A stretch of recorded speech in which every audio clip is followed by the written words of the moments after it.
Okay. What's going on, football fans, and whoever this happens to stumble upon their YouTube For You page version, which is just the algorithm of YouTube. What's going on, everybody? I'm Tyler. This is Matt. We're going over the craziness that happened in Week 14 in the NFL. We've got 4 weeks left of this. We don't know who's good. We don't know who's bad. The bad teams are good. The good teams are bad. It's all weird. The Vikings are good enough to put up 99 passing yards in a game if you count sacks as negative passing yards, which in this case I do, and we still come out with a victory. So I I I don't know what to think anymore. So all I know is the villain era is still alive. You can give us all the injuries, and we'll make the games as ugly as possible. This is the worst game this season. We thought nothing could top the Chargers Patriots, but this about did it. The new, new, new, new, new, new, new, new, new, new, new, new, new, new, new, To the new, worst 16th game. power worst game. And that's actually something I agree with Pern on. It is the worst game this season. But you know what's the only thing that's important to me about it besides the injuries? We got that W. That's all that matters. All that matters at the end of the season. Who cares about the regular season games? All that matters is, did you make playoffs? And how do you make playoffs? You stack the W's. That's what we did. Doesn't matter how, we did it. So come at us. We're probably going to make the playoffs with our second and third string guys across the field. That legitimately might happen. And fifth string quarterback. Yeah, yeah. We're just gonna pick somebody up off the street. We're gonna have the next Tommy DeVito. That will be a true story. If we somehow win a playoff game, I'm going to be unbearable that week. You tell Philip Rivers you'll pay for all of his kids' scholarship or pay for all of his kids' college. Then he comes in and beats the Cowboys. We dropped 60 on him. I wouldn't go that far, but I well, mean, to Joe be fair Flacco though, it did. would it would be the most Cowboy thing to happen and the most Viking thing to happen, then get stomped by the next team. Well, I guess it depends where you are in the rankings. True. What was I going to say? Well, we did see Joe Flacco absolutely go off this week. So, Yeah, exactly. And Tommy DeVito went off this week. well, Tommy DeVito is now 38 years old, Tyler. This is true, but where was Tommy DeVito this season? He was on the couch.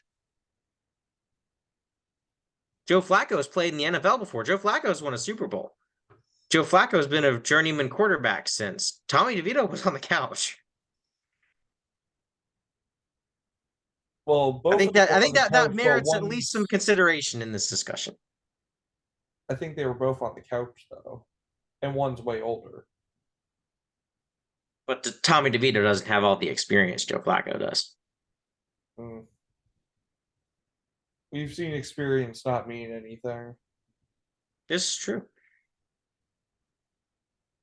And they both played well. And I will love Tommy DeVito forever just for last night. So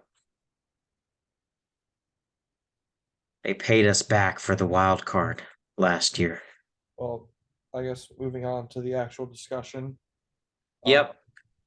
Pittsburgh finally couldn't squeeze it out. And what's even more ironic is this was a lose-lose. The Patriots were eliminated from playoff contention this week, and they won. So, but at least they know they have their guy in Bailey Zappi if they don't draft somebody I think they with their might be top going for five Drake selection. May. They will realistically make a play for a top quarterback, but Well, at no, if least they're they know number they've two, got they're a probably going backup. for Drake May. Oh yeah.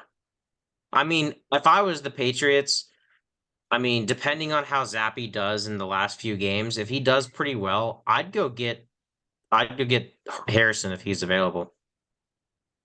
Well, we could Like, also see if, depending on how Justin Fields plays, if he plays well enough, either Chicago may jump out of that spot again or get Marvin Harrison with number one. Right. and then trade their I pick with personally somebody. think they're going to jump out of the spot to grab the value, but that's just my It depends on who thoughts. you get though, or what you get. Yeah. Because who's going to give that amount to get back up to one? Carolina thinks they might have their guy. Is that true? Carolina doesn't We'll have the draft see. capital. So, Well, no, I'm just going down the list. New yeah. York, maybe, but they don't really, other than sending picks, they don't really have anything that Chicago would want. Tennessee, who knows what that mess is looking like. Um, It'll be interesting for sure. I just believe that Washington, maybe? yeah, somebody could jump up. I mean, you never know. The Giants might even decide to do it. I don't know. Um, I'm just saying New England would probably be better off trying to get that spot to get Harrison. So, But you need a um, quarterback, though. I mean, Neither guy in New if England right you're now in is the that guy. Patriots system, do you really need a quarterback? Yes. Like, Tyler, the Patriots have been bad ever since Tom Brady left. yeah, but I mean, you're losing Tom Brady, and you also don't have Gronk anymore, and you don't have like hardly any other playmakers. Your defense leaves. Like Hightower is not there anymore. Uh, Judon's injured, right? You're making my So point right now. yeah, like they need. No, I'm saying they need players. Like they need everything. Well, Forget no, but if just Bill they Belichick wants to save his job right now, he needs to go for Drake May. There's not enough time to rebuild that roster to any sort I of. honest I don't think he's even gonna stay. I think Kraft's probably send him away. But We'll have to see how the year ends. I don't see him getting fired just yet, especially yeah, if they have the he top might seed get pick. traded. But To where, Chargers. bro, he would retire immediately. I don't know. I don't know. You got a great quarterback in Justin Herbert. You got playmakers on the outside. You got a great running back, dual threat, serviceable offensive line if healthy, which they are not currently, but you would imagine they might be next season.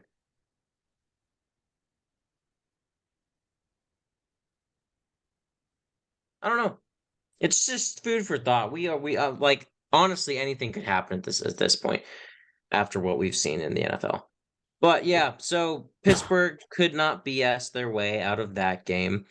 Tampa Bay winning a thriller, arguably one of the best games of the week, in which both teams actually played to where their record says they are. Like, I would say neither of those teams really played above or below where you'd expect them to. Though Desmond Ritter probably had the best game of his career so far. And so did Drake London. I didn't even know he had 172 yards until like yesterday or the day before. And I was like, holy crap, that's probably double the most amount of yards he's ever had in a game. Uh, they finally used him. Uh, Detroit getting upset by Chicago. So can Chicago pull up the upset on the Packers one time at the end of the season to split with everyone in the division? Maybe, just maybe. Or does Detroit Um, just suck? this is one of the only picks I got correct this week is the Colts losing to the Bengals because I told you that Minshew, when you need him most, is gonna let you down, and I called the start of it to be last week. Well, I didn't expect Jake Browning to become the next like Tom Brady. I mean, dude only threw for 275. Desmond Ritter beat that. Joe Flacco beat that. Zach Well, no, Wilson beat that. Tyler, you are taking my point and you are like running. I don't even know where you're trying to run with that. Tom Brady usually did not throw for 300 yards, but he was efficient and he was good and he didn't make that many mistakes. And you look at the This is true. score, it's 34-14.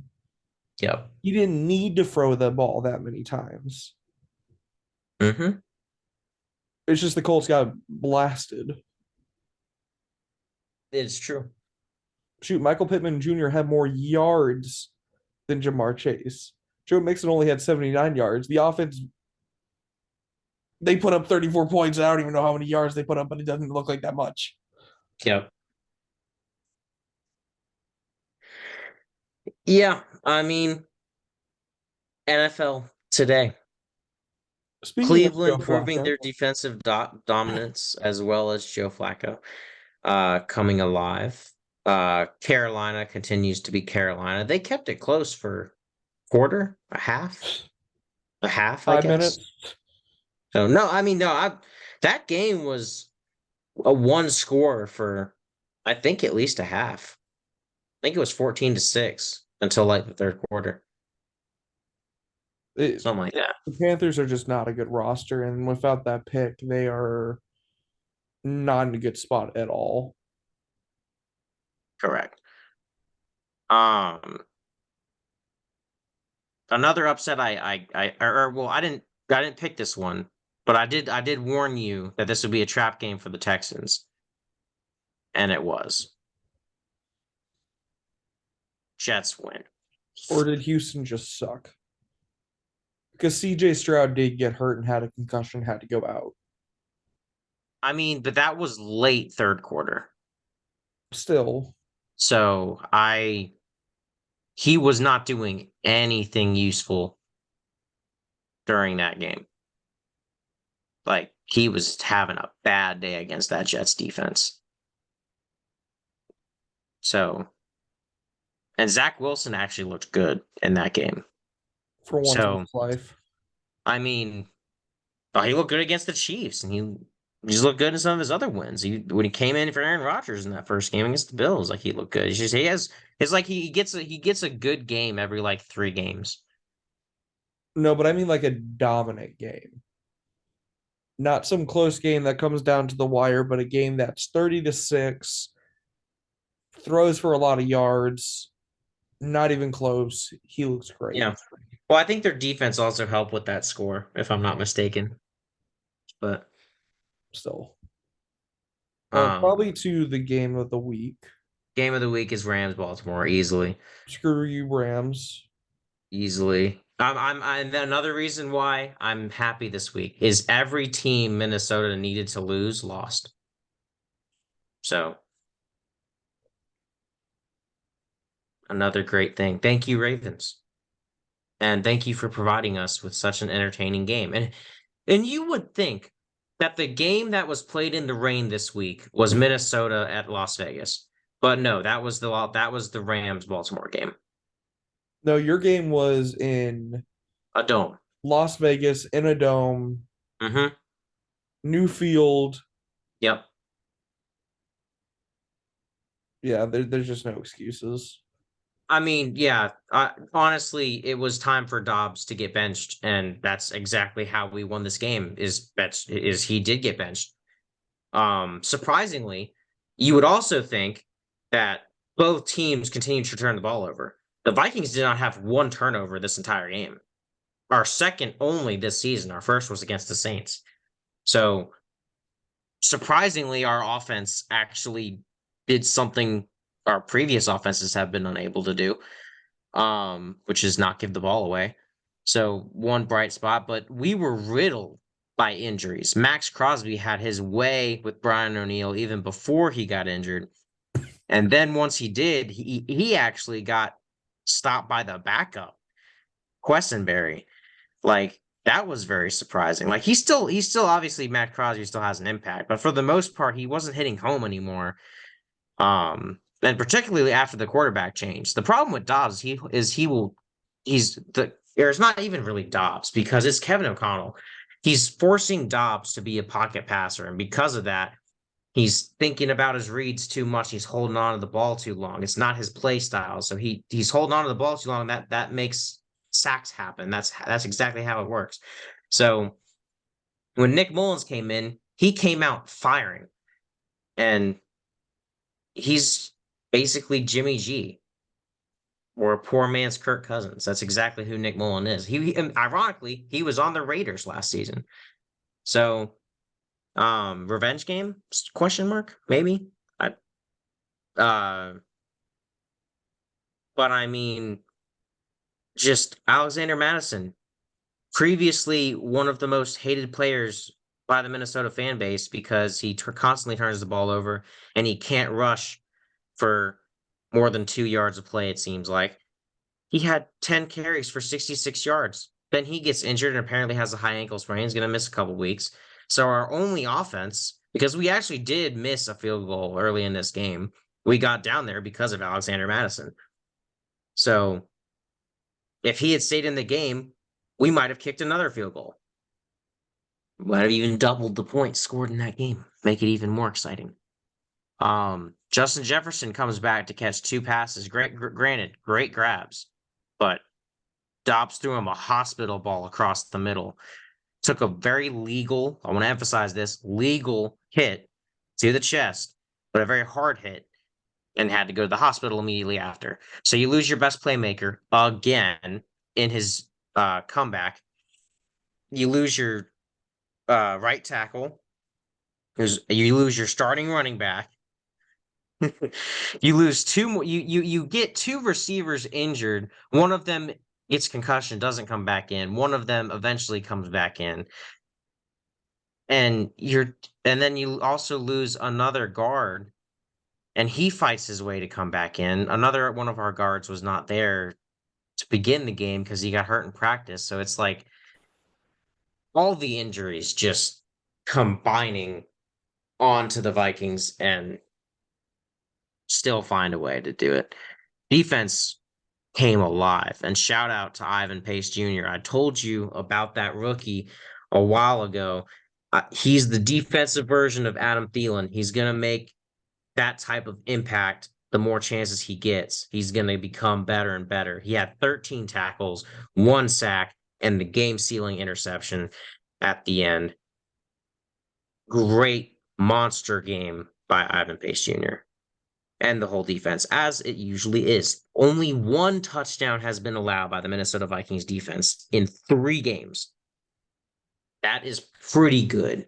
And that includes a shutout as well. So that ends my villain rant. Let's get on to Matt's depression. Do I really? Well, actually, yeah, it's the next game on the list. So, I mean, you Okay, want to talk about it? where the hell do I have to start with this one? First off, Geno Smith gets a freaking groin injury during practice this week, and right before the game has to basically sit out. We get a 10-7 lead after we decided on the first play of scrimmage that we're just going to let Christian McCaffrey run for 72 yards to our 3-yard line. That's always fun. Um, we get interception from Brock Purdy after we're up 10-7. 5 plays later, we just punt it, and then they get a touchdown because why not? Because we also decided, yeah, let's leave Deebo Samuel single covered and just let him beat us down field the whole game because that's fun. Um, Multiple times with us getting bombed, our defense still being complete garbage. Um, Drew Lock played not great, and yeah, Seattle is in a tailspin. Um, I would consider holding San Francisco to 28 actually a decent job. no, I don't care. Um, Just a no. Seattle either needs to pull off a miracle on Monday or the season's over. I mean, you got 3 wins at the end, I think. I don't So, think they can win. They're probably going to drop 2 of those last 3. dude, If they lose who, on who do Monday, you play the Titans, the Cardinals, and who else? the Steelers. I mean, I could maybe see the Steelers drop, but you're gonna beat Tennessee and the Cardinals. Just watch. If we lose on Monday, we're dropping 2 of the last 3.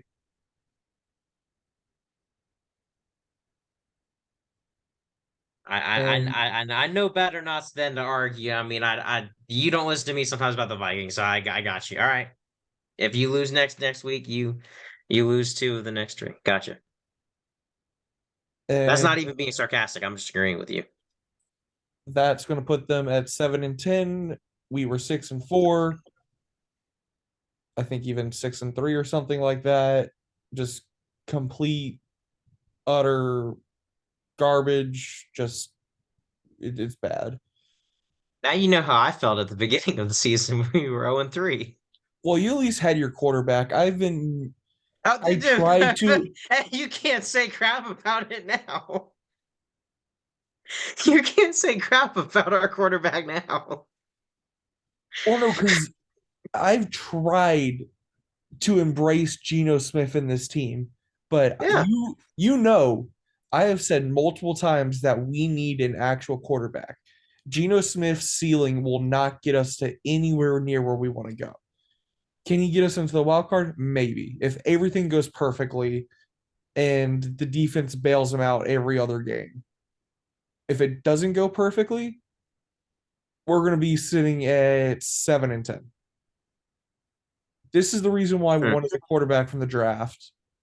I hope this finally brings Seattle to realize Geno Smith ain't it. I don't care about the contract extension. He doesn't play well. And like all of these big games that we needed to win against tough opponents, he's just flatlined. He had a what are you talking about? So it's his fault that Micah Parsons was allowed a free rush on him at the end of the game. It's his fault the defense can't make a stop. It's his like, dude, come on, man. Like that's like saying, oh, Kirk Cousins' ceiling will only get you a playoff win at most, so therefore we need to go get somebody else. At this point, Minnesota fans are killing. They would donate their body parts to give Kirk Cousins uh, the ability to play again for this offense. No, but I've watched Geno basically collapse at the end of these games. We've had leads in both Dallas and the Rams game, and it just collapses. And it's infuriating. But the unless he's throwing picks, The it's not Dallas the game he threw quarterback a who's pick. responsible for surrendering the leads. The defense has to stand tall. And it's like Russell Wilson would get out of I hate trying to compare former players to current players on my teams, but Russell Wilson would get out of the pocket in those in late game scenarios. He just sits there and just curls up into a ball.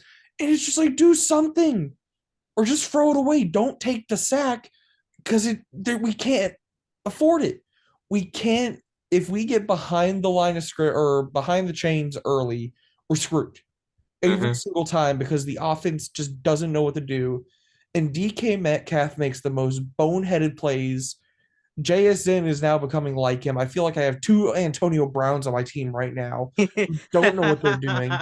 And I'm hitting my head against the wall because the same mess. And I've heard this defense should be better. But we're letting Debo Samuel just run down the field wide open and just getting touchdowns on us like every other play. It's the What are we best team doing? in football in their city. We're But the you only think team in the NFC who beat them, and we were healthy minus Justin Jefferson. That's what it takes. They were also out Trent Williams and I think Debo Samuel in that game. but you'd think we could make an adjustment where we can put a safety on that side and just double team him instead of just letting freaking Jewel or I forgot what his first name is, but Love, our backup cornerback, just get bombed every single play because anybody we put him on in the 49ers game just gets run straight by and it's just like a freaking 70, 50, 40-yard touchdown every single time.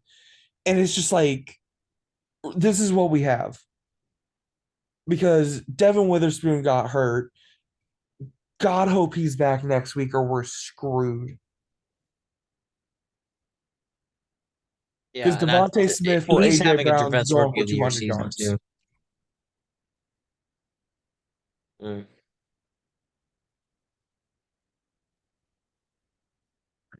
Can we just Yeah. agree that Patrick Mahomes is a crybaby? Oh yeah, absolutely. Now granted, so here's the thing about this. I think it's time for us as sports analysts, reviewers, commentators, whatever you want to call us, to weigh in here. So props to what's his face, former Lions QB who's on the ESPN. What's his name? Jared Allen ran him out of the back of the end zone for a safety. Oh, Uh, crud. Dan Orlovsky. Dan Yes. Orlovsky. Credit to Dan Orlovsky. He went back and watched every single snap of that game. And he found five separate instances where not just a Chiefs receiver, but Kadarius Toney was offsides five different plays throughout the game. And it's not even like just a little bit. It's egregious. Like five different times. It was not called any other time. The only time it's called is when the Chiefs make arguably one of the greatest plays to end the Okay, game. all right, stop. So, No, no, no, no, no. I need to say this because I'm getting tired of that whole argument. That flag was thrown before Patrick Mahomes even got to throw the ball. There right. is no way the ref was going to know that Kelsey was going to catch it all the way down inside near the 20, Oh yeah, no, pitch it I back to agree. Kadarius Toney, and Tony takes it for a touchdown. I am The so play has nothing to do with the flag. I'm just saying I think they're pissed. The part about them being pissed that's correct to me is the fact that it happened at the worst possible moment. The thing that should have happened is they should have stayed consistent with their flags. They should have called all five of those offsides. They should have either been checking with Kadarius Toney to get him to be on sides, or they should have not called any of them. Which, again, that goes back to the terrible officiating we've seen throughout this season. The Jets should have beaten the Chiefs. The Vikings should have beaten the Chiefs. The Packers should have lost to the Chiefs. I don't So agree. you're starting to see. Well, then again, they shouldn't even. Never mind. They shouldn't. And never mind. They shouldn't have even been in that situation to win the game because the Roughing the penalty on pass, Mahomes or never should have yeah, happened again in that Green Bay game. So yeah, you're seeing the penalties suddenly not go the Chiefs' way, and now they're raising hell about it, and that's what makes it look so bad for them because it's not just Mahomes. Andy Reid's the same way, and Andy Reid mentioned that basically he's been what's it thousands and thousands of offensive snaps, right? For well, throughout his something like coaching that. I don't tenure know. throughout his whole coaching tenure, not just Kansas City, but Philadelphia, Green Bay, everywhere, right? He's not seen a game where he's had offensive offsides called when it wasn't called consistently throughout the game or anything of that nature. So I understand part of the anger there. And really the refs do like again, the refs have been terrible all season. So it's like, what do you expect? It's finally affecting the Chiefs, who they seem to be the refs darling all season. So I mean, it's coming around to bite them in the butt. They're getting the bad end of the calls now. But let's not lose sight of the fact that the officiating is terrible. Like again, I agree with the Chiefs fans or agree with the non-Chiefs fans. That game should have been called differently, regardless of whether they throw the flag or not. They either throw four more flags or they don't throw that flag. That's the way I see it. Or Or they check with Kadarius Toney and tell him, "Hey, get on." Because usually the refs also give a warning. Here's the other thing: the refs usually give them a warning. And another thing they called this season was, I believe it was a Ravens player. I'm not entirely sure, but there was somebody's helmet came off because literally the piece in the helmet broke during a play. So the helmet came off afterwards, and the ref throws a flag because you're not allowed to take your helmet off, right? Yet the Chiefs player in the Vikings game does it voluntarily in front of the ref, and he says, "Put your helmet back on." It's things like this, the inconsistencies with the refs, that really alter the fans' perspective, the coach's perspective, and the player's perspective of what's allowed and what's not allowed. And the Chiefs are so used to everything going their way that it puts them in a bad light now because they're finally getting the refs' bad officiating is finally starting to affect them in a negative way. So, in my opinion, this all boils down to terrible reffing. But I do like again, it's a fair flag. But in my opinion, I don't see that as a huge point of dispute on that play. I see that as, oh, the refs missed 4 flags during that game. That's what I see. Well, no, but Tyler, you can freeze frame every offensive snap ever, and you could probably find a offensive lineman holding a defensive player at some point at some second. You're gonna miss flags, but I don't. You must have not seen some of the screenshots. The dude's like a full yard off sides on some of these. no, but what I'm just saying is you miss those things sometimes. But when the ref is looking down and he can't even see the ball, like you want to talk about the ref should have told Kadarius Toney to get on sides. Kadarius Toney never looked at the ref at all before the play. He's Yeah, staring at the center the entire time. And yeah. you But want to when they're used to having the refs usually tell them though before the play starts. Like that's the thing that that Andy Reid's talking about is no, but when players line up off sides, the refs Tyler, would give them a warning. stop. That's if they're outside the numbers usually. Not when they're in this bunch formation and he's like halfway down the field away from the ref. And one, the ref might be telling him it's so loud in that stadium. Toney probably doesn't even know he's saying anything to him. And if Toney maybe looked to the left to actually check, maybe he could have been told. But he never looked at the ref at all before the play. And you Right. want to talk about how the ref should have had them lined up straight? Why didn't the Chiefs get them lined up straight? No, I agree. His Like I helmet said, is there's about to headbutt Von Miller. He could not block Von Miller if he tried because Von Miller would be passing right by him. Mhm. That's why my argument is that there should have been 4 extra flags thrown. I think the call stands. It's perfectly in reason. Kadarius Toney didn't check. I have no issue with the play whatsoever. I'm saying that the whole controversy itself boils down to bad ref ball. But and again, But with not that Kadarius Toney play. being a dumb, you know what? Like both of those things are true. Two things can be true at once. But specifically on that play, it is not the ref's fault. It is the Kadarius Toney and the Chiefs' fault. Yeah, Nobody no, helped on that themselves on specific that play, it play. is Kadarius Toney's fault. Correct. For the media right now, it is also the ref's fault, in addition to Kadarius Toney, for how the media is taking everything. Because like Patrick Mahomes' whole interview afterwards of, well, they took a play from From Kelsey. Travis Kelsey's legendary career, yeah, yeah, no, Bro, save cry me a river. that. Like that's gonna keep him out of the Hall of Fame. Yeah, Because it's like sure.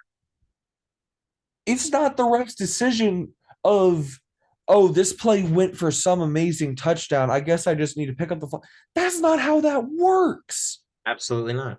Now, if it was like, say, this is just hypothetical, just work with me for a second.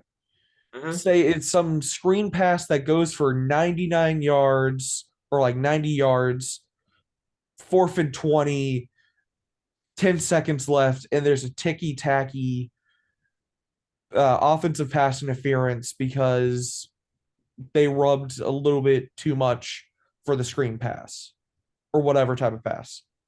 Okay. And it could go any other way. Sure.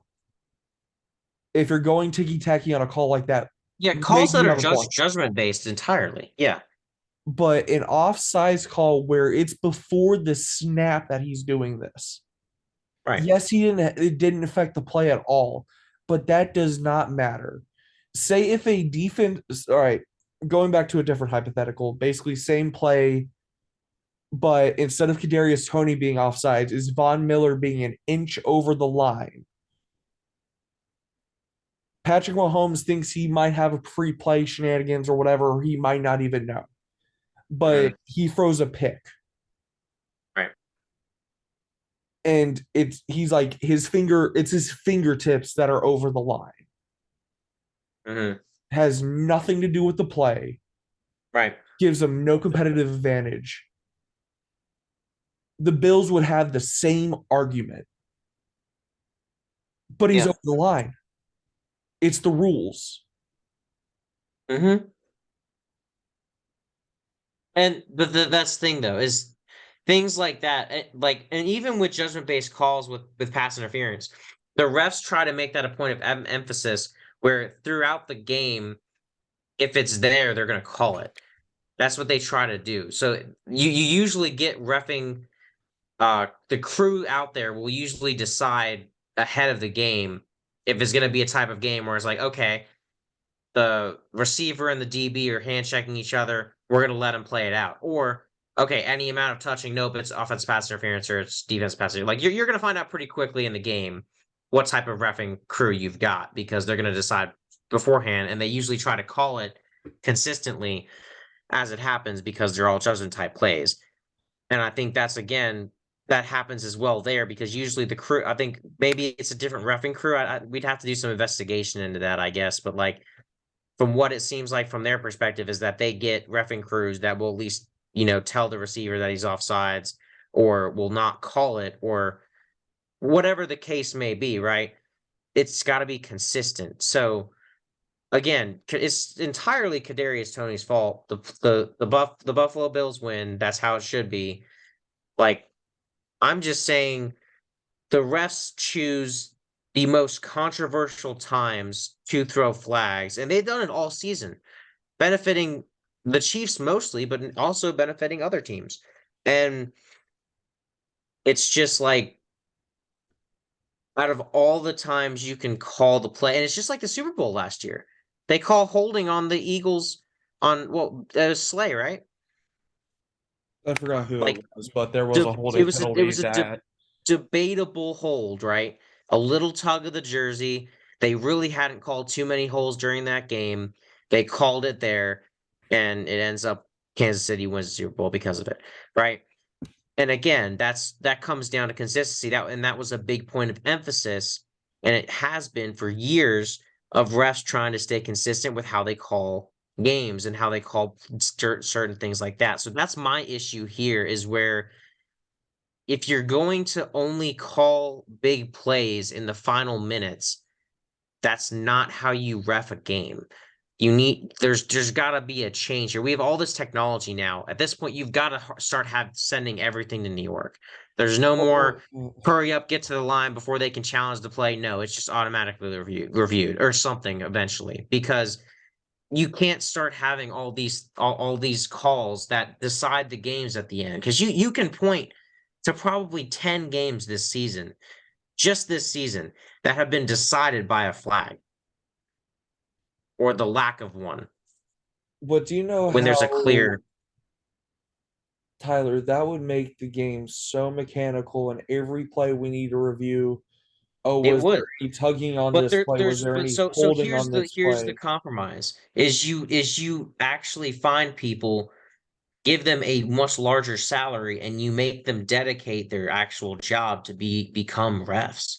Like there's not that much demand for people to become refs. You've got to increase the salary. You've got to make it a longer job as well to really study the rule books and really be, sticklers about it.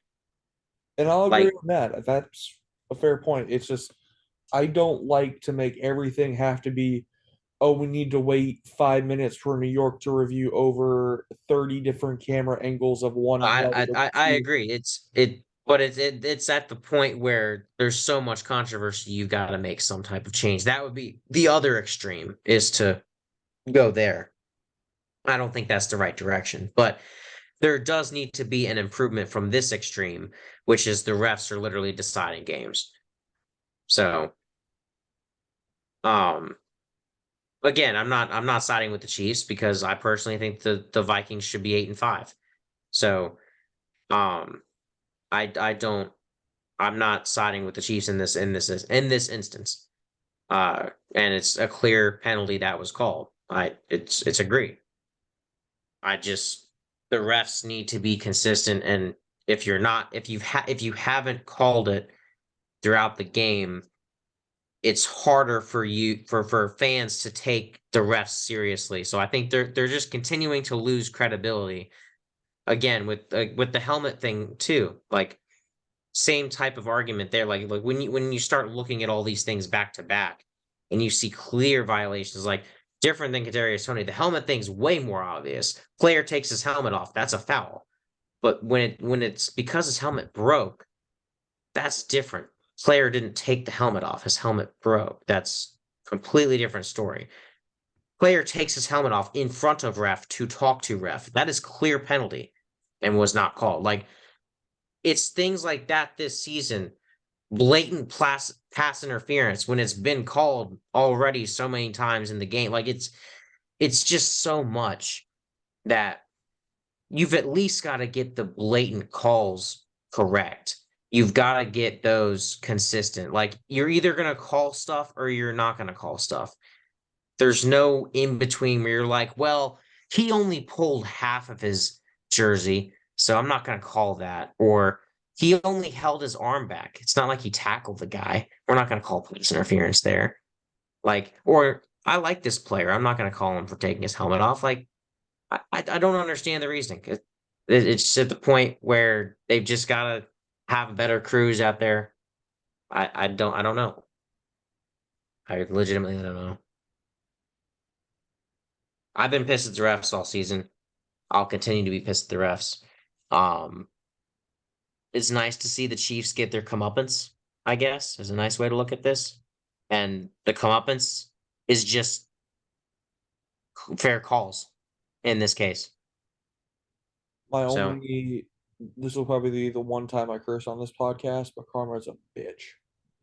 yeah, it really is. Literally now, I mean, if the Chiefs want to, when the Chiefs look back at it, they're going to count the Packers missed PI as the call end all be all because Mahomes is used to getting all the calls anyway.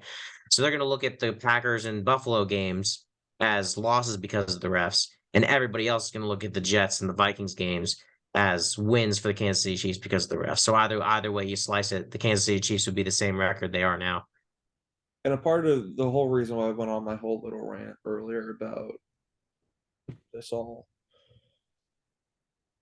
I've listened to so many people this week give Patrick Mahomes his comeuppance of, well, he's been so like civil and so professional his whole career. It's nice to see him, blah blah blah. Blah, blah, blah.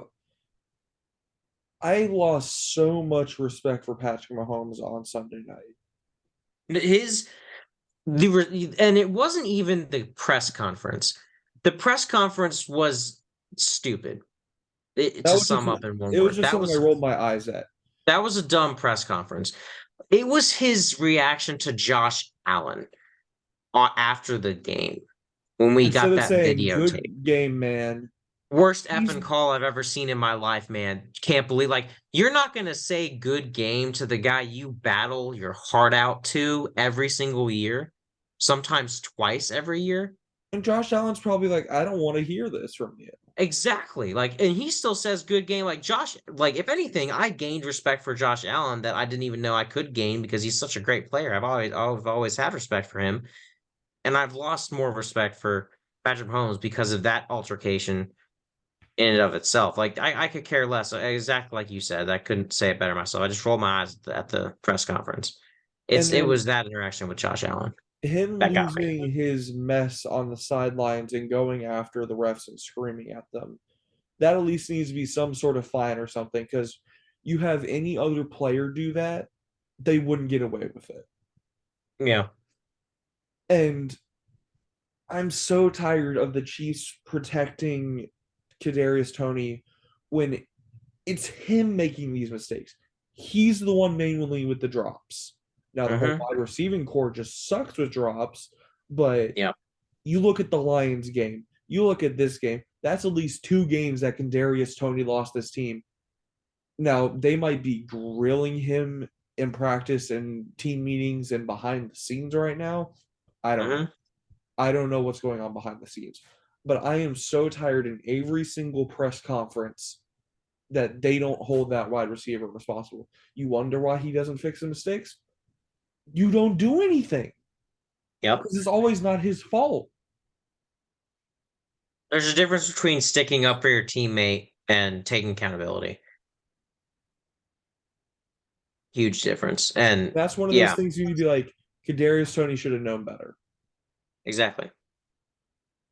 And And that's like where I'd expect just Andy Reid saying to come like, out. And I think Andy Reid did say that. So props to Andy Reid for saying like he shouldn't have lined up off sides, because I believe he did mention that, but still, but like you don't hear that from Patrick Mahomes. It's no, just, oh, it's the ref's fault. I've never seen that call before. Well, you never had Kadarius Toney dropping 30 of your passes this year, helmet. You know what I mean? But mm, like, and did he go after Kadarius Toney on the sidelines? Did he even like look at him? Did he like go and talk to him, bark at him, anything? No. no, But if I know Tom Brady has nothing to do with this, but I just like to bring this. he's right. The football's mediocre, and I think it's even worse than mediocre. Oh no, here's what I was gonna say. Say that was Julian Edelman or one of his other wide receivers that did that. Probably not Randy Moss, but you know where I'm going with this. Brady would have chewed him out.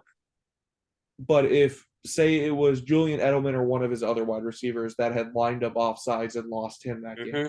Tom would be going after him because that Yep. I get it's different people, it's different leadership styles. I get it, but that's something that made Tom Brady like that. Like I would, I don't want to say the goat, but Yeah. one of the greatest of all time, at the very least. Yeah. That and the fact that just recently he was saying on a talk or podcast or a show or interview, whatever it was, that like he wouldn't throw certain passes to certain receivers because he didn't want to lose a receiver for a Yeah. play. He had to protect the receivers, right? We saw that come to light in multiple games this season, this week too, in the Minnesota Vegas game with Justin Jefferson, and with the Miami game with Jalen Waddle twice for Jalen Waddle. Um, he got hit on a big hit over the middle. So, I mean, you're not there's so many things that benefit the offense now where it really is taking away from football, and you really do agree with Tom Brady, because back in the day defenses can't play like they did back then, and also quarterbacks are putting their receivers in a lot more risk. So it's just weird to see a lot of everything that Tom Brady's saying come true in one week. And I mean, so you might as well call this the Tom Brady is right week. Um, So this is getting a little bit off topic here, but just one last thing before we move on because we've been on mhm, this for a while. But to bring in a bit of a basketball metaphor for y'all out there, um, I don't know where this came from originally, but it was like Michael Jordan was at practice and some of his teammates thought he was an a-hole or something like that. And mhm, basically, the whole thing was if you think I'm an a-hole, it's because you don't know how to win or you don't want to win. yeah. Because people like him and Tom Brady expect excellence from his receivers, excellence from his teammates, excellence from his coaches, Mhm. because that's how you win. It's Yeah, not, at the end of the day, this is a job. Yes, it's supposed to be fun, and you tend to play better when you're having fun with it as well. But you have to also know what you're doing and play well. George Kittle knows what he does and plays well and has fun playing football. That's how you're supposed to do it. But if you're gonna play fun and not play it correctly, like Kadarius Toney, I guess would be an example. I don't really think that is, but just for the sake of argument, like that's not the way you play it. You'd rather have intense people like Brady going at you and making sure you're doing everything by the book and doing everything correctly than you would somebody who's just there to play for fun. and I Like don't this really is a want to job. You're compare getting paid these millions of two. dollars to do it. go out I there and don't really want execute. to compare these two quarterbacks together because Patrick Mahomes is a much better quarterback. But again, this is reaching for this comparison, but it Mhm. slightly reminds me of Cam Newton whenever he would lose. If things were going great, they'd be smiling, running up and down, making flip passes behind the back, Yep. sidearm, left-handed, right-handed, with the face mask type mess. But Mhm. when things went wrong, Yeah. they're bemoaning the refs. They're crying. Mhm. They're arguing. They're like pouting. It is the same thing I see right now. Like, I think it was 6 times I think Patrick Mahomes has been held under 19, 20, 19 to 20 points, I believe, in his career Yep. before the season. In 12 games, they've been held to under 19 to 20 points 6 times. Mhm. Things aren't going well, and we're seeing the true Patrick Mahomes right now. Now, could they bounce back at some point, bring this all around and win the Super Bowl? Sure. The Yeah. whole And NFL that's is a usually what mess they right do. now.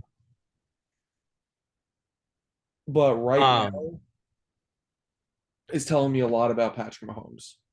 And it's yeah, nothing is good right now.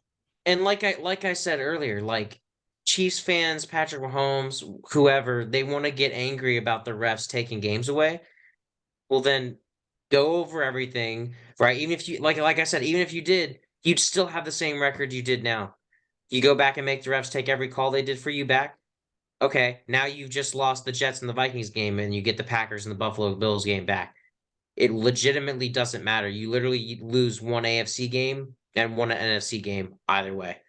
Or if we really want To to, the same division. Literally, it does not matter. It's even closer than this. The Jets, AFC East opponent. Buffalo, AFC East opponent. Packers and Vikings, both NFC North opponents. Literally, you're getting 1-1 in the same thing. It makes no difference to your conference record, to your division record, to anything. It makes no difference if you were to take either of those games out. So it literally look at like oh my, it's just seriously, well, Tyler, if it's we so even want much to less fix the respect for Patrick calls, Mahomes. well, hold on. If we even want to say fixing the calls, it would be even worse for the Chiefs. Because going back to it, that pass interference play wouldn't have even happened Right. because of the Well, unnecessary I mean, roughness. it still could have because he still has to throw the ball at Hail Mary either way. Well, no, but But it would be like 15 yards further away. There might be a chance that they would just have to do a full on Hail Mary with like right, four guys, right. and But I it mean, wouldn't be. MVS is still fast enough to run that. I mean, Well, no, that's the but whole there'd be reason why more he's guys there. around where he Right. wouldn't. They would have the people back there where that wouldn't need to Yeah. happen as well. Again, there's a chance that doesn't happen. I agree. Right. It comes down to chances. But if you were to run it again, and the pass interference play were to happen again, then that would be a different story. But yeah, I get what you mean. And So even again, that doesn't mean they'll so score. correct. So and that's the same with the Vikings game too. You don't know, but there's a damn good chance they do for both teams in those different circumstances if it's called that way, and if those things happen. So for the in the Chiefs case, so but again, I agree, it would be a lot worse for Kansas City. So they need to just keep their mouth shut. I mean, they can't do anything now. The games have been called, but when you look at it originally, like they've been the refs darling for a while. There's a reason why a lot of teams don't like them very much right now. Like they used to be a good story with Mahomes, and people like the Chiefs because they weren't really a good team before they ended the Brady dynasty. You know, it was a new AFC team to represent, and then all of a sudden the refs start going their way. They're the new Brady dynasty because all the refs side with them, and blah blah blah. Right? It's just like, and now the refs finally deciding to not, call everything their way, and their true colors are coming out. So, I think um, it's probably time we move on from that topic, Tyler. If yeah, I that's mean, we're definitely gonna have to split this video up. So, um, we'll make predictions a lot shorter. But yeah, I mean, that's a hot topic. That I mean, this is one of the hottest topics that I think has come up this season, though. So, I mean, I'm actually glad we aired this out because it's important. I think we were So just going back in circles at that point. That's the reason I'm trying to move it on. yeah, I mean we Well, do we do it. Bottom line, we agree. Chiefs should lose. The refs should do a better job. But at the end of the day, it's Kadarius Tony's mistake. Patrick Mahomes needs to take better accountability for the team, and personally he should wish Josh Allen best of luck for the rest of the season and tell him good game. Would be the well, least he could do. on to greener pastures for one of my former Seahawks. Russell Wilson gets another Yeah, win this week against the Chargers. Herbert might be out for the season because they have a no, he franchise is. It's throwing confirmed. He's finger. out. Okay.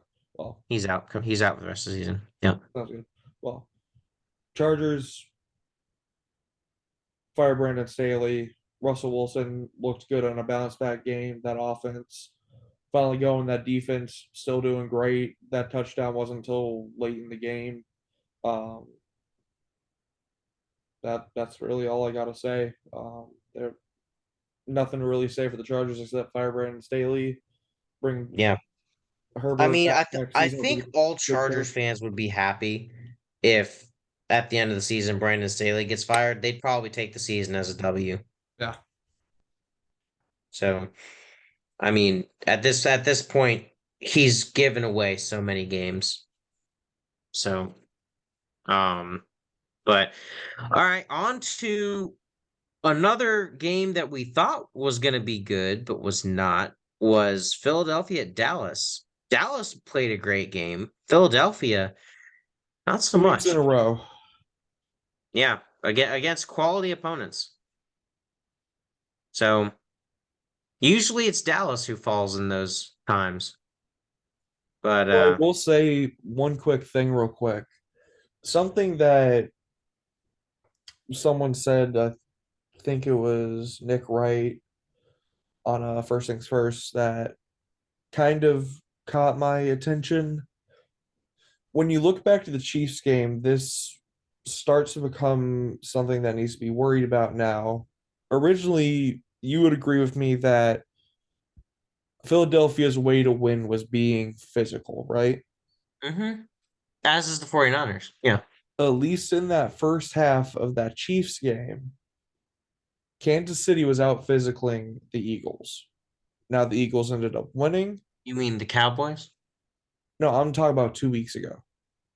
Oh, gotcha. I'm getting up to this. Kansas City ain't that great of a team right now. Mm-mm. So They've got a good secondary. They've got Travis Kelce and Mahomes, but that's about it. now, right now, would you agree with me that the Cowboys are worse than the 49ers still? Oh, absolutely. 49ers are the best team in football. So now you have the 49ers just out physical at the Eagles last week. Now the Mm-hmm. Cowboys just out physical the Eagles this week. Mm-hmm. Their strength has now turned into, I wouldn't say their biggest weakness, but it's definitely a weakness now that there's not really much they can do to fix before the playoffs. And from a team that was supposed to be going into this year looking at repeat going to the Super Bowl and maybe getting their revenge, they could be an early playoff out just because I don't know if they'd be able to get to where they're trying to go. Just because their style of play, they aren't good at right now. I don't know what caused it. I know they've had some injuries on the defense, but like still have AJ Brown, still have Devontae Smith, still have Jalen Hurts. Right. We're just not seeing it right now. I I honestly think that yes, it is a glaring problem. I don't really necessarily think that they've lost their physicality in terms of them being a team. I think they've just been out physical in two games. I mean, granted, the Chiefs game I'd have to go back and watch it, but it's entirely possible that they were out physical there too. But um it's not like Philadelphia always overpowers every single team they play. Um but their coordinators and we talked about this earlier in the season. The Philadelphia Eagles have not been convincing.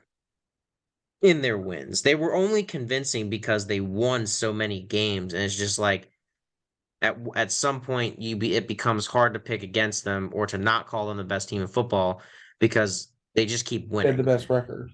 Exactly. And it's hard to pick against a team that doesn't lose because winning's a culture, right? And the way they do it in so many different ways. They can beat you finesse, they can beat you with physicality, just like the 49. Like again, that's why I've said this at the beginning of the season. I think you agreed with me. The NFC goes through Philadelphia and San Francisco. Like those are the two most physical teams, and those are the two teams that can beat you physically or with finesse.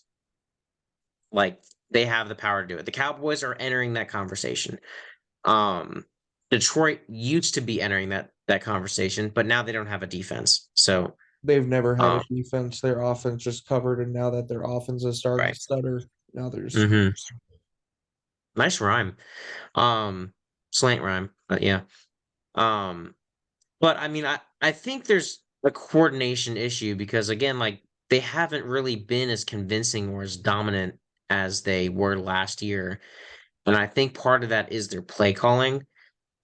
And so I really would it would be interesting to look at the changes that they do make before the playoffs, if any, because they usually do win those types of matchups. I understand the 49ers. I personally believe they are the most physical team in football.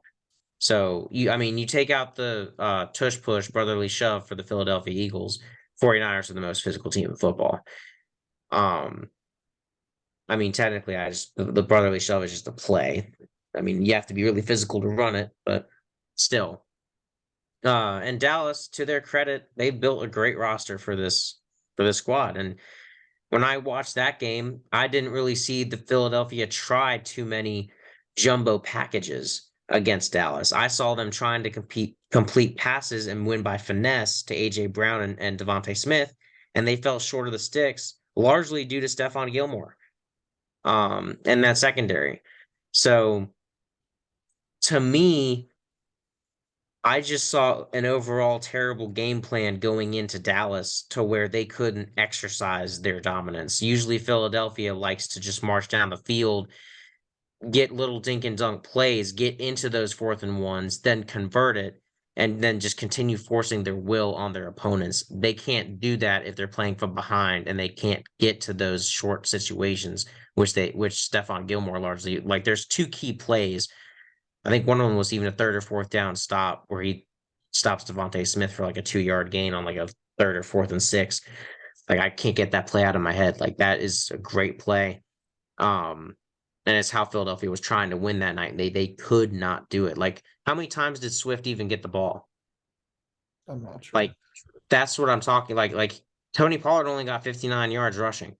So obviously it was not enough, or the Cowboys were playing great run defense. But I don't think. I mean, Swift got the ball four times last week. I think something super small against the 49ers.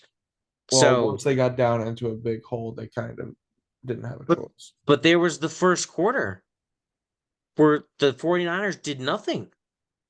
You Well, forget that game, Matt. The 49ers did what? nothing in the first What? quarter. Then they came to Kevin, I life did and beat not the forget crap out that of them. game. No, but how do you only give the ball to Swift a couple times? In like Well, because that's my point. Hurts or the Eagles were stalling on those drives as well, only ending in two field goals. Right. Uh, you got to stick with your plan, and I think that they're deviating away from it. And again, like it's changing in both coordinators. So I wouldn't say I'm hitting the panic button just yet if I'm Philadelphia. I wouldn't know if I'd go as that far, but if they continue to show what they've been showing, then yes. But I will say that I think they get some leeway in this discussion because it is the San Francisco 49ers and Dallas, who are the two other teams I would argue are the most physical teams in football. It's those three. I mean, I'm looking at all the other teams. I can't put any of them on the same level because if TJ Watt was on a different team, maybe, but he's not. I have a point to make. Just let me know when you're done or when I Yeah, can I'm start. I'm good. They're the most physical teams in football. Eagles need to fix their coordinators. That's about it. Yeah. Okay. Well, let's start this back at the playoffs last year. Tyler, if you remember, would you like to remind me of who the Eagles faced in the playoffs before the Chiefs? 49ers. And 49ers did not have a quarterback. one of also the Giants.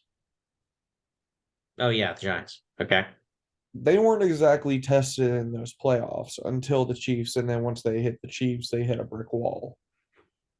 Well, Oh yeah. starting back this year, let's see who they faced. The Patriots.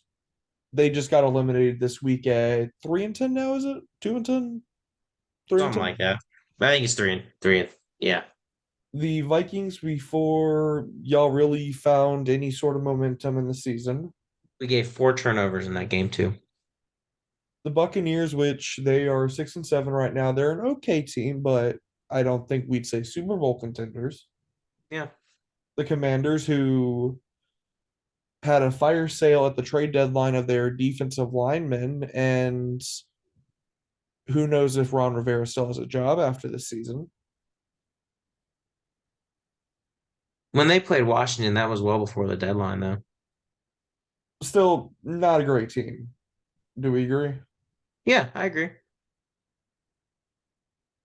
The Rams win. I think that was one of the first games Cooper Cup came back, and that was before the Rams got hot. They lost to the Jets and Zach Wilson when the Jets were looking horrible at that time. The Eagles, who we don't know if they're even contenders right now. The Commanders again barely eked out the Cowboys. I'll give you that one. And then we have the Chiefs game, the Bills game, the 49ers, and then the Cowboys. Mhm. So before that Chiefs game, really the only team I can give them like full credit for is the Cowboys game and maybe the Rams game because the Rams are looking okay right now. Or Right. And decent. they were still lighting it up with Puka Nakua. So arguably they've done worse with Cooper Cup back, which is weird. Well, once you're sharing there's only one football to throw around. So that Yeah, and they're not San Francisco. So um but like but yeah, I mean I agree with you. And they had the easiest schedule last year too. So they really, they got to exercise it on lesser opponents. So it is true. But the fact that they did also get to exercise it against the 49ers defense. Like again, it is still, you know, when Brock Purdy got hurt, that is still a devastating swing. But the 49ers defense didn't let up. But they just got out physical anyway. there was And I also think in the that game, if you remember correctly, Brock Purdy had to come back in because I think the backup quarterback behind him got a concussion. Yep. And Brock Purdy couldn't even throw the football. He had to have emergency surgery right after the game. Yeah, I'm not talking about Philly's defense. I'm not talking about Philly's defense right Well, now. no, I'm I'm talking just about their saying, offense. well, what I'm trying to say is when your defense is put in that bad of a situation where you basically have no offense Hmm. because he can't throw the ball. I'm putting 11 guys, the kitchen sink, and the whole house and the mortgage in the box.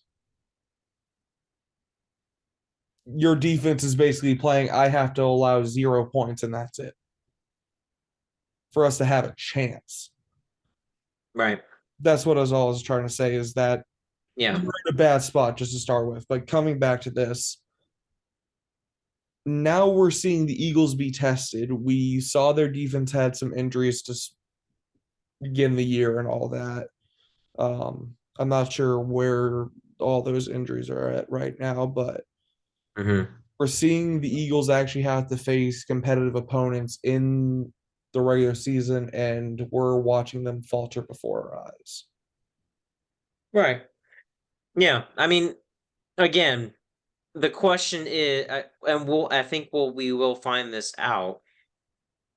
I mean, in the playoffs, they'll get their chance for a rematch against one team, I would imagine. Um, unless they end up playing the Lions, which because I mean, you have to think if Philly becomes the 5 seed, which is probably the most likely scenario, unless they become the 2, but because Dallas loses because they have a tough schedule coming up. They're gonna be facing one of the tougher teams. Well, if they are the 5 seed, they just get to play the NFC South. South, yeah, but then they win that game and then they move on to face one of the tougher teams. That's what I'm saying. Like, because the Lions probably beat the Vikings or the Packers. I'd be surprised if they didn't. Um, and then the either San Fran or the Cowboys beat whoever the 7 seed is. Unless So the Cowboys just completely choke. right. So you have to believe that, they're gonna play one of those tougher teams in the playoffs at some point, regardless of what happens. Well, So we'll get to their So we'll they, get yeah, there. they'll get their chance. That's what I'm saying. I personally think that the coordinators have something to do with it because you look at where the coordinators for Philly have gone. One of them's in Indianapolis. They're doing extremely well. I forget where the other one went, but I mean, you got that. It's something to take into consideration. So Like, it's also this is I'll make this point real short, but it's like with the whole Kadarius Toney situation where I keep hearing that things will get better, things will improve, especially with the whole wide receiver room. We're in week 11 going on week 12 or week 12 going on week 13, whatever which one it is. yeah, Things should be fixed now or should be getting fixed by now. There yeah, is yeah. no more time to, oh, well, this will get fixed. They didn't know they had a problem though until San Francisco and Dallas. Well, we were also seeing them barely hold on against the Patriots and the Commanders and all these other teams, though. Yes, it wasn't resulting in losses, but that should be things that they should be seeing and should be okay. Mental note, we need to work on this. Right.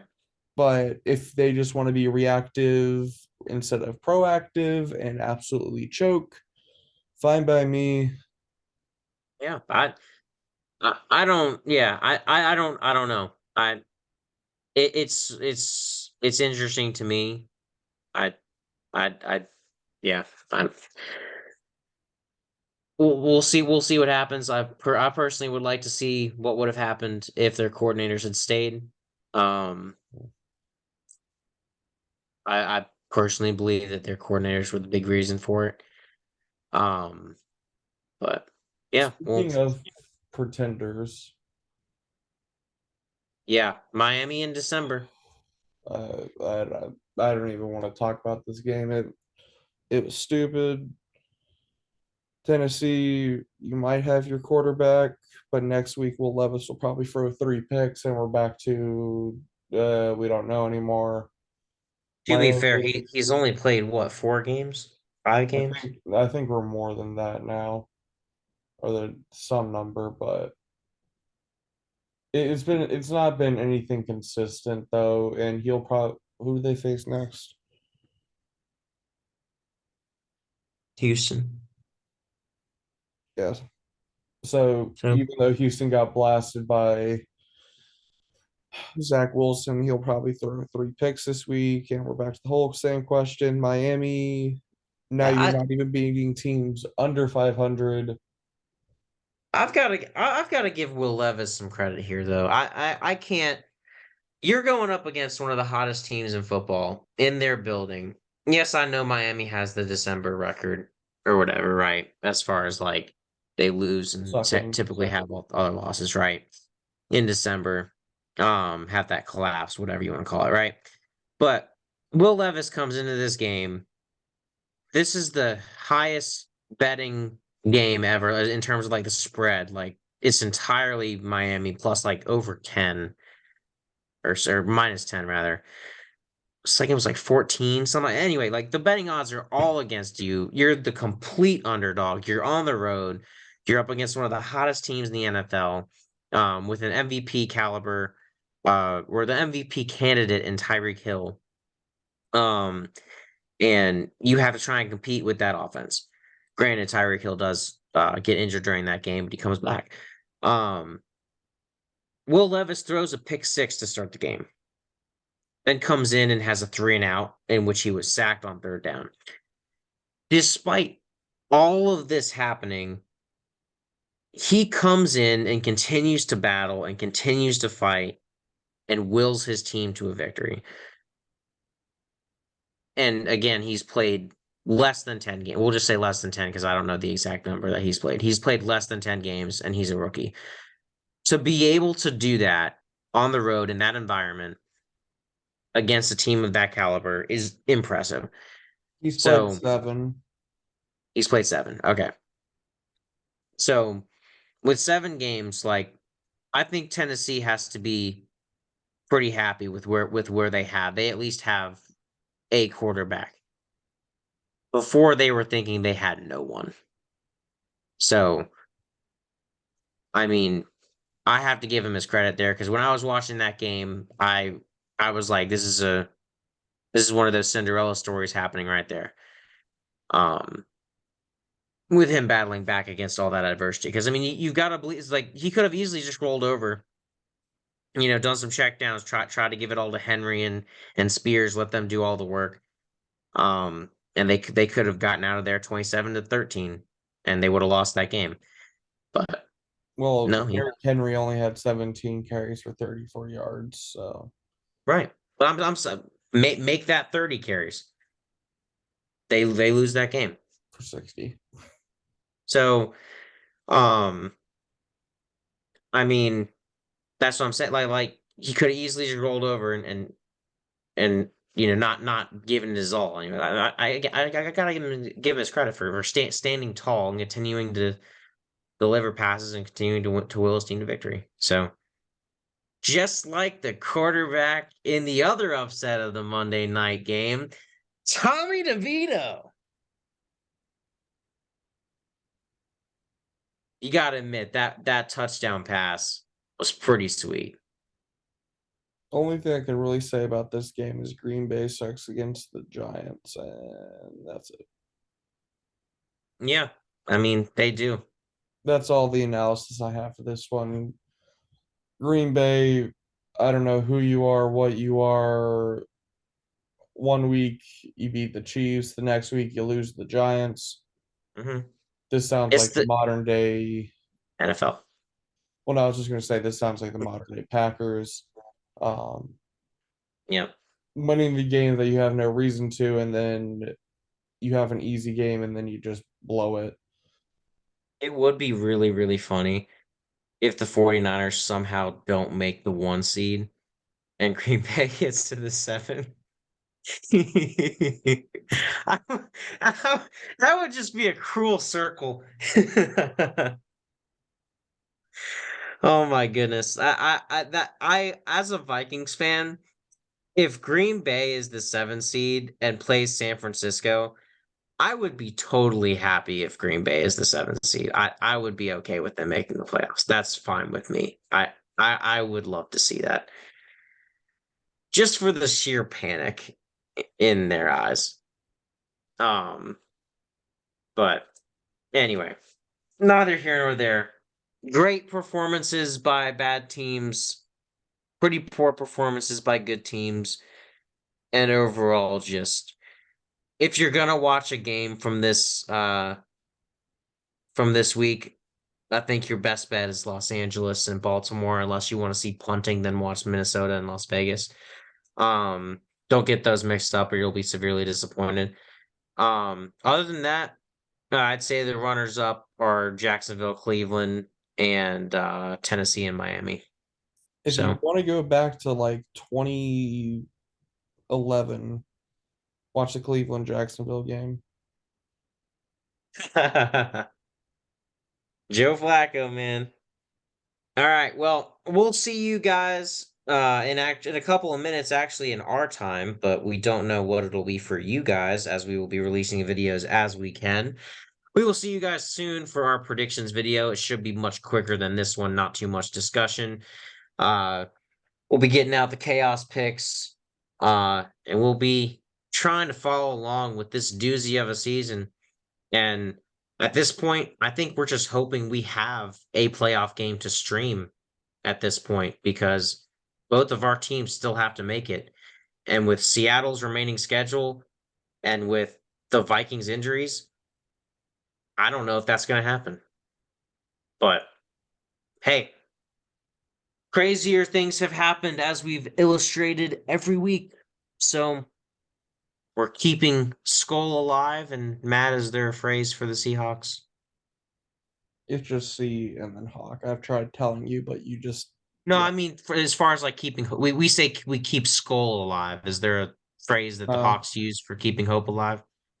I don't believe so, but I don't live in the Seattle area, so I don't live by enough Seattle fans to Gotcha. actually know. All right. Well, we're gonna keep Skull alive. And we're gonna keep flying high. I guess. I Yeah, yeah, no, that'll work. why not? So, all right. We will see you guys shortly with predictions. Peace out.